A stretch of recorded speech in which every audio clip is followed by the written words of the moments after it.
xildhibaan cali saciid fiqi ayaa ku guuleystay xilka gudoomiyaha baarlamaanka koonfur galbeed kadib doorashadii maanta wuxuuna helay 83 cod halka xildhibaan maxamed nuurna uu helay 2 cod ayadoona ay qasaartay 8 cod oo kale kooramka fadhiga mudanayaasha baarlamaanka koonfur galbeed ayaa maanta soo xaadirtay ilaa 9 mudane sida uu sharaxayo kusimaha gudoomiyaha baarlamaanka koonfur galbeed xasan cabdinuur albaro kooramka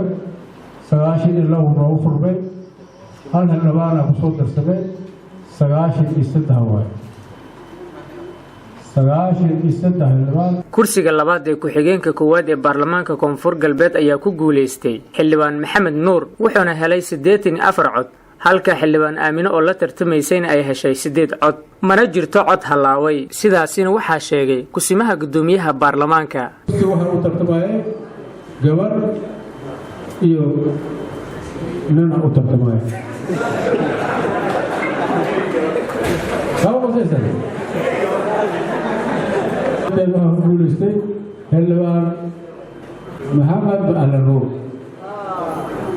kursi ku-xigeenka labaad waxaa u taagnaa xildhibaan shamso maxamed yarow mana jirto cid kale oo la tartamaysay waxaana loo qaaday cod farataag ah waxaana uu codeeyey inay xilkaasi ay qaadato 92 mudane ma jirto wax diiday ama wax ka aamusay toona waa kan kusimaha gudoomiyaha baarlamaanka koonfur galbeed oo ku dhawaaqay arrinkaasi waa ogolaaday wax odeyn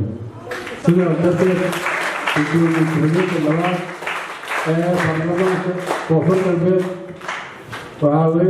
shamse maxamed yarow guud ahaan ammaanka howlka baarlamaanka koonfur galbeed ayaa si weyn loo adkeeyey iyadoo qaabka doorashada labada kursi oo hore ay ahayd mid xubnaha ay u codeynayeen sanaadiiq halka kursiga dambena uu ahaa mid gacantaag ah maxamed iqseer jito dalka TV baydhabo.